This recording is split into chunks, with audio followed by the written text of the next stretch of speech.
Hey there, have you written a book and was super excited about publishing that book, getting it out, telling everybody about the book, only for the book to flop, meaning it did not land the way that you envisioned it?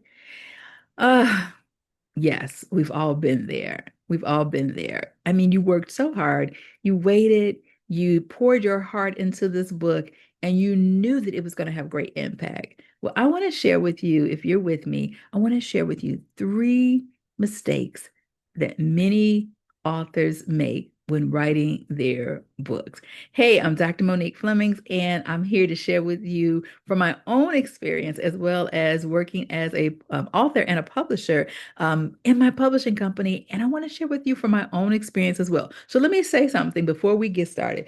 I want you to know that all of these mistakes that I am about to share with you are mistakes that have been a part of my journey, and I have learned from it. So I am not, speaking from a place of theory. I am speaking from a place of experience and how I had to learn from it. And chances are you may find yourself here as well. One of the things I want to share is that writing is a passion of mine and has been a passion of mine for years, actually for decades. I'll just say it that way, but for decades, for years. And I wrote my very first book several decades ago, as a way to get information into another country. So at that time, I wrote my very first book called Building Your Faith because I wanted to get my book into the villages of Ghana, West Africa, as I was going back and forth at that time as a mission worker. I was working, going to Ghana, working with leaders, training women, and training pastors of churches at that particular time. And I knew there would come a day and time that I would not be able to travel back. So I wanted to leave my book. I wanted to leave the teachings there with him. And so I didn't even understand what I was doing. But as I look at it now, I was understanding or stepping into legacy because your books will go places and spaces where you will never be able to travel. And so my very first book was an international book. It went international, even though I didn't think of it that way because I didn't know what I was doing. I was just doing it in obedience to what I felt like I was called to do at that particular time. So I was just being obedient. I never thought of myself as a author. I didn't think of myself as stepping into business. I just thought of myself as I needed to get this assignment out, and I wanted to be a blessing. I wanted to be able to leave these teachings in Ghana, West Africa. So that's how it started for me over those years, 20 something years ago. And I have stumbled through, made all types of mistakes. I promise you, every mistake under the sun, I have made it. But I want to share with you these three big mistakes that I see that many authors fall into when writing their book. I am focusing a lot this month on authorship because this is one of my businesses that I have in conjunction with my leadership strategy consulting firm. I also own a book publishing company as well. So let's talk about the mistakes because I know if you're an author, you're like, I don't want to make these mistakes. Or you may see yourself here and you want to know how can you get out of those mistakes. I got you. All right. I got a bunch of mistakes here, and I don't think I really ranked them in an order or anything like that, but I'm going to start with this one. Let's just call this number one. Mistake number one is not understanding the not understanding your target audience, not understanding your target audience. When you're writing a book, you're actually writing to a target audience. You're actually writing to a specific demographics. It's not everybody. And so in the beginning, I started writing to everybody, but actually I needed to learn how to write to a target audience. And what do I mean by understanding your target audience? Where do they show up? How to connect with them? What are their pain points? And what do you want them to walk away with when they have read your book? So if we don't understand our target audience, we're going to write a book in a way that does not really meet anyone's needs. It's just out there because we wanted to write a book. At the end of the day, when authors come to us now, we talk a lot about who are you writing to? Who's the person you're writing to? Where are they? What are they doing? What makes them pick your book up? What makes them pass your book on to a friend? Because I want your book to be in the hands of people that start off as readers, but end up as ambassadors. That means they start off as a reader, a consumer, because they love your book And that book is so encouraging to them. And they go and tell everybody. So now they become an ambassador. And then other people start purchasing the book. Or better yet, they'll come back and say, I need more books because I told everybody at my job, or I told my sister's circle, or I told my friends, or I want to teach from your book. And that flatters me so much when people reach out and say, Hey, Doc, I am teaching a group study from your book. And I'm like, oh my goodness, thank you. Because that lets me know that the book made such an impact on their lives that they want to share with others. Once again, your book will go places and spaces, touch people's lives you will never meet. This is a way that you can really lean into rest as a leader. I promise you. It's a secret weapon that many leaders don't understand. Yes, you're leaving legacy, but you're also being able to duplicate yourself in the earth realm at a quicker rate because people are reading your words all the time while you're doing other things. That's my number one mistake. Are you there? It's okay because it can get better. It can get better. Number two mistake. Number two mistake. Number two is bleeding all over the pages. Bleeding all over the pages. Whew, been there, done that. So when writing is therapeutic, writing is therapeutic. And while you're writing, even though it doesn't feel like anything is going to bubble up on the inside of you, sometimes some things kind of bubble up and you feel like, oh my goodness, I didn't realize I was still there. I need to really deal with those things. And so it's a way of, healing.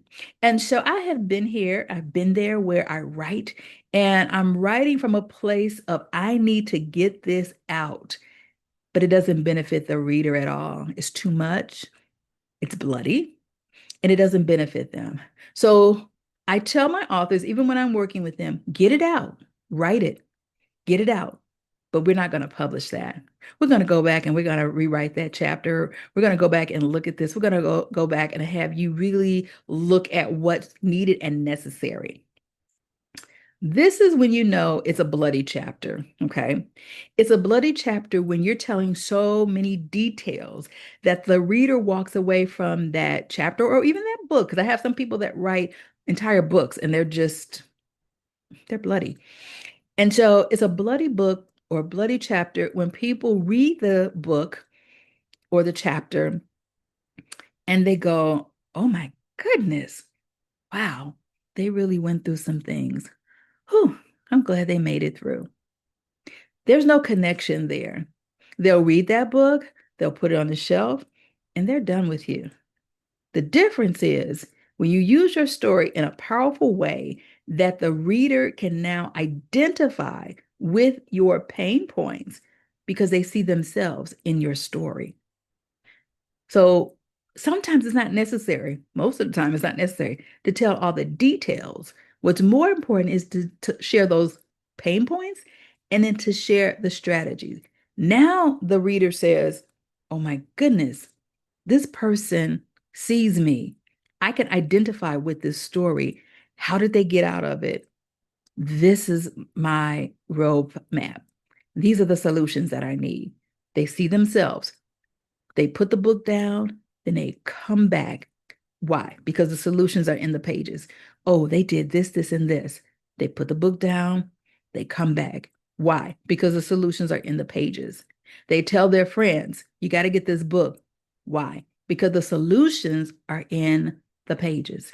So that is something that I teach and help authors get through, not writing and bleeding all over the pages. And that is a mistake that I see many authors do. And so if you write and you bleed all over the pages, people purchase your book, maybe to support you, and maybe just, they come across the book, they'll support it, but they will not become your ambassadors. And so what you want your readers to become your ambassadors. You want your readers to become a part of your ecosystem. You want your readers to come back and say, that was good.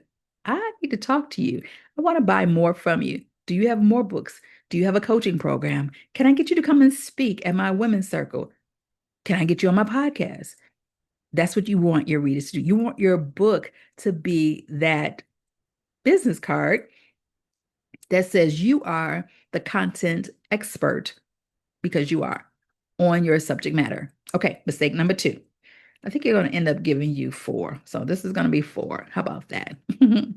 I got a bunch of them. Mistake number four. Yeah, these last two are probably like my two and my one big ones to me. Mistake number, what is this? Three. Mistake number three. I'm sorry. Mistake number three is whew, having a book cover of poor quality. Just because you are a self-published author, which is actually the best type of author, in my opinion, that's a whole nother teaching. But just because you are a self-published author, your book cover should not look like a self-published author's book cover, which means your book cover should not look like your cousin did it on Canva. And I love Canva, but your book cover should not look like something that someone made. It should not have that, mm, this looks like they did it in the middle of the night feel. It should have a very polished look. It should look very professional. It should look like it needs to be in a bookstore. Okay. Sometimes you may have, I've seen authors have powerful stories and hideous book covers. The book cover is the first thing that people look at. If your book cover is hideous, if the colors are not colors that identify with your buyer, and we talk about that in buyer psychology, because there are certain colors that trigger certain things for people based upon your buyer, based upon your reader, based upon your audience person that we talked about earlier. There are certain colors. Just because you like pink, doesn't really mean that's a good color for the book cover always. You may like pink, but that's not a anywho, you see where I'm going. That book cover needs to pop. That book cover needs to be an attention drawer. The people need to grab that book cover and go, oh my goodness, your book cover and your book title, but especially that cover. People need to see that cover and go, yes, I need to pick this book up.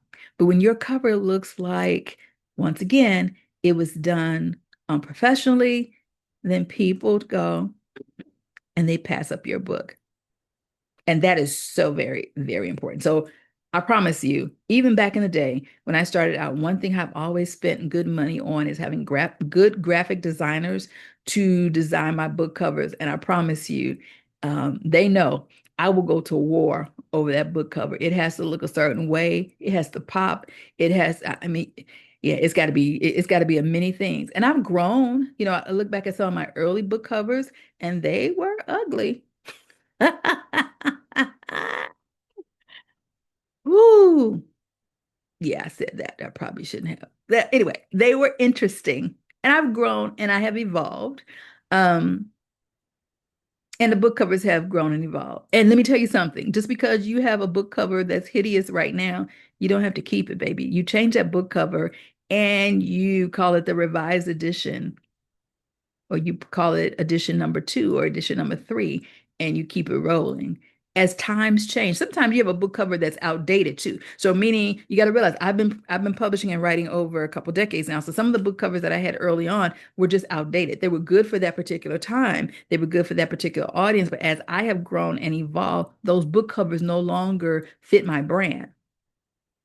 So you get you a graphic designer and you redo that. And I have done that with a couple of my books. I just revise the cover and keep it moving because you are the owner of your intellectual property.